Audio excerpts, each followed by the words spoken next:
Gospod Rokavec, lepo pozdravljeni v tokratni zadnji letošnji oddaji iz županovega kabineta.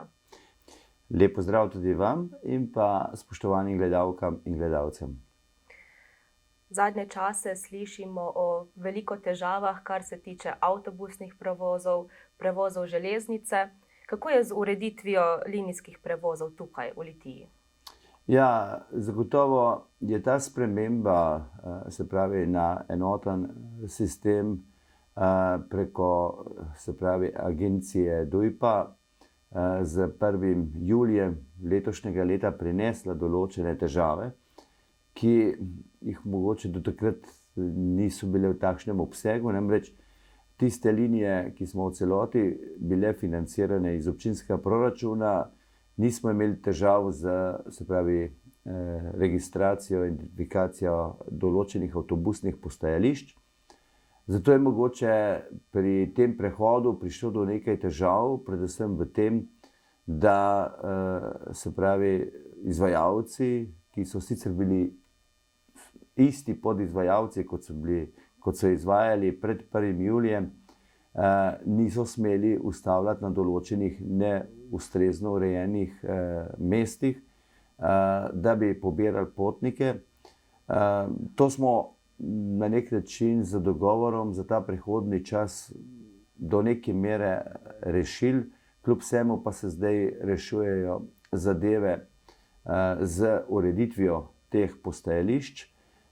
Še zlasti je pomembno to, da avtobusna linija, ki je bila na relaciji Litija-Vače, seveda res ni mogla voziti še potem do Slivne, se pravi skoraj do geometričnega središča. Z ureditvijo tega postajališča smo zdaj tudi to težavico rešili, tako da z novim letom bo tudi ta podaljšan del te linije v celoti funkcioniral. Relacija Litija-Gabrovka pa se z dogovorom rešuje in tudi bomo postajališča so v teku, da se bojo ustrezno uredila v začetku prihodnjega leta in da bojo tudi ta, bi rekel, vprašanje rešeno. Dočim železniška povezava Litija-Ljubljana, tukaj pa je prišlo z spremembo voznega reda po 15. decembru kar do nekaj sprememb. Razlog tiči predvsem v tem, da se bo ob prenovi železniške postaje Ljubljana ne bo možno, da bi, se pravi, ta tako imenovana začasna rešitev v Ljubljani prevzela tolikšno število, se pravi, lokomotiv, kompozicij, kot jih je normalno se pravi, brez, se pravi, teh posegov, ki so na glavni železniški postaji. Pa kljub vsemu menimo, da, in na to smo opozorili pristojne na Slovenskih železnicah, da je ta rešitev, ki so jo predvideli, polovična. Polovična v tem smislu, da ne zagotavlja ustrezne pokritosti, predvsem v času konic. Opozorili smo predvsem na ta del, da je Litija več ali manj kot eno izmed glavnih postajališč v Sloveniji rešena, razen mogoče z tistim urnikom, ki predvideva ta poseben litijski vlak, ki je doslej bil do 15. decembra v veljavi, se pravi z odhodom ob 7. uri, pa je le nekaj preveč razmika z predhodnim vlakom in potem naslednjim, ki mislim, da pristane tukaj v Litiji ob 7:30 uri. Dočim še večje težave pa nastopijo ob železniških postajah Kresnice, Jevnica, kjer pa te tako imenovani medkrajevni vlaki ne ustavljajo, naj ne bi ustavljali. Tukaj pa je večji razmak, predvsem razmak v časovnici med 6:30 pa 7:30 uro. In tukaj pričakujemo od Slovenskih železnic ustrezno rešitev, ali rešitev, da bodo tudi ti medkrajevni vlaki lahko imeli postanek vsaj enega vlaka v tem obdobju tudi na teh postajah, ali pa rešitev, da bi vključili se pravi vzporedno dodatne avtobusne prevoze ali pa namestili tudi dodatne kompozicije na ta medkrajevni vlak. Pa bo ta ureditev linijskih, predvsem avtobusnih prevozov, na kakšen način vplivala tudi na kakšno spremembo prevozov, kar se tiče otrok? To niti ne. Gre predvsem bolj za šolajočo se mladino, se pravi dijakov, študentov na relaciji, se pravi proti prestolnici. In tukaj le pričakujemo, da bo prišlo do ustrezne rešitve. Ko smo ravno pri prevozih in podobnih zadevah, obnovljena je tudi, oziroma v obnovi je cesta čez Vače. Lahko bi rekli, da je posledica vseh teh del zbor krajanov. Zagotovo in tudi vsa prizadevanja, ki smo jih vodili ali krajevna skupnost ali pa občina, z opozarjanjem, da so razmere na tej regionalni cesti povsem nevzdržne, še zlasti ob dejstvu, da je tudi hkrati to cesta, na katero je bil speljan obvoz zaradi obnove glavne ceste G208, se pravi v Šklendrovcu. In ta cesta pa je bila dobesedno v nekaterih predelih razsuta. In to je mogoče vsaj enodelno odprava teh težav na tej cesti Litija-Vače, da bo mogoče vožnja čez zimo boljša, kljub vsemu pa mislim, da bo potrebno poiskati rešitev, da bo sama izvedba celotne rekonstrukcije skozi naselje Vače prišla v državni proračun in v samo realizacijo prej kot leta 2028-2029, kakor je zdaj v načrtih. Tukaj moramo poiskati eno rešitev.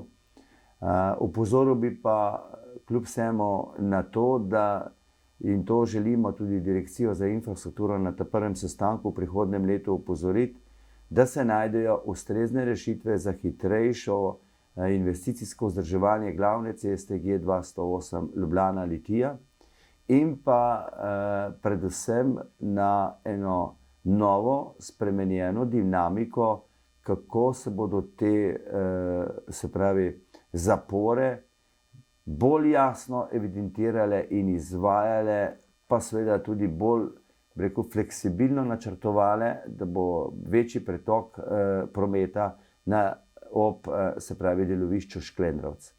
To mislim, da na tak način, kot je sedaj zadeva postavljena, da niti takrat, ko so najavljene določene prosti termini, te termini ne funkcionirajo. Ali pa, ko je zapora, pa na drugi strani tudi zadeva, se pravi, tukaj bo mogel investitor in izvajalce boste mogli dogovoriti za drugačen način, se pravi, izvedbe teh del, ki bodo dopuščala več možnosti pretoka prometa na tej cesti kljub delom.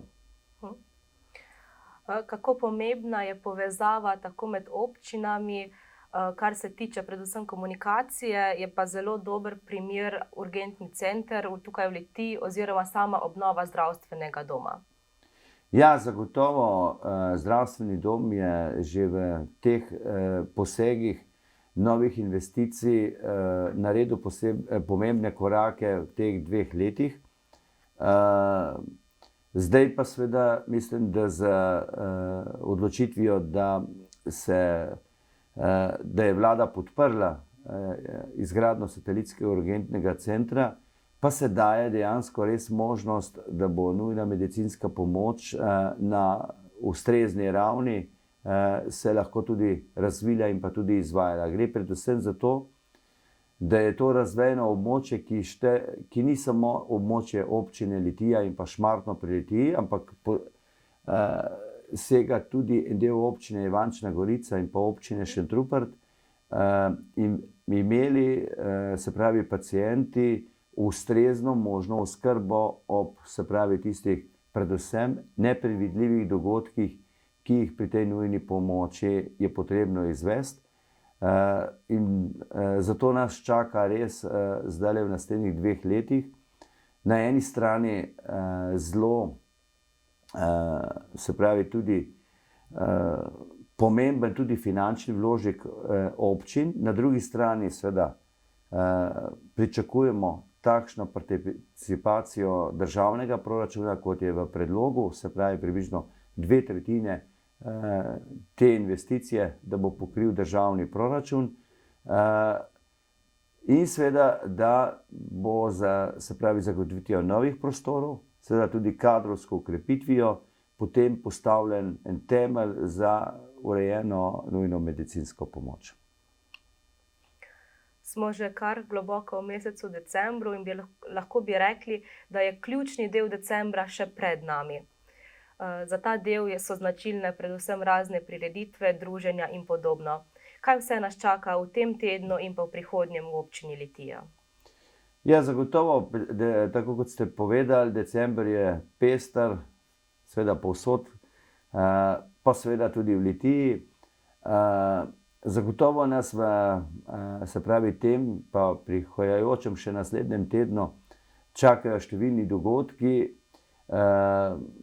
Mogoče bi izkoristil to priložnost, namreč Zbor svetega Nikolaja vsako leto na božični večer naredi 2 koncerta v župnijski cerkvi svetega Nikolaja tukaj v Litiji.